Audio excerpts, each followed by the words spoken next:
संपूर्ण पुणे शहराचं लक्ष लागून राहिलेल्या कसबा मतदारसंघाचे उमेदवार रवींद्र दंगेकर माझ्या सोबत आहेत। खरं तर काँग्रेसने पोटनिवडणुकीमध्ये मोठा विजय मिळवला।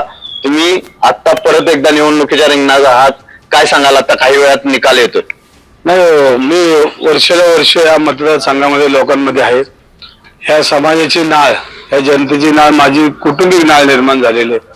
कारण 35 वर्ष हा मोठा काळ आहे आणि ह्या काळामध्ये मी अनेक नागरिकांच्या परिवाराशी जोडले गेलो। त्यामुळे निवडणुका हा आता विषय बाजूला ठेवून, प्रचार हा विषय बाजूला ठेवून एक परिवार म्हणून जो माझ्या पाठीशी वर्षानुवर्ष राहिलेला हा समाज हा परत एकदा मला संधी देईल हा माझा विश्वास आहे।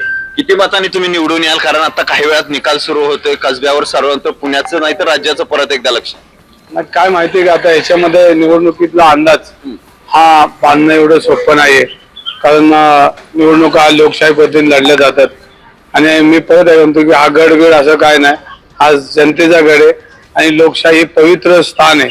पवित्र स्थानामध्ये किंवा पवित्र आपली नोंद करायची असते, ती पवित्र नोंद जनतेने केलेली आहे आणि ती आपल्याला 2-3 तासात संपूर्ण। तर निवडणुकीच्या दरम्यान, प्रचारादरम्यान तुमच्यावर आरोप करण्यात आले होते, ऍक्सिडेंटल आमदार असेही फडणवीस म्हणाले होते। नाही, ते त्यांना भ्रमनिराश होईल, कारण शेवटी जनता हे ठरवत असते। देवेंद्र फडणवीस स्वतः काही मतदान करत नाहीत, ते फक्त आपला आश्वासक चेहरा म्हणून किंवा मला काहीतरी जबाबदारी पक्षाची आहे ते मग त्यांना बोलावं लागतं आणि त्या बोलण्याच्या ओघात ते बोलून गेले असतील। पण जी काही कामं केली, मी जनतेच्या हिताची केली, रस्त्यावर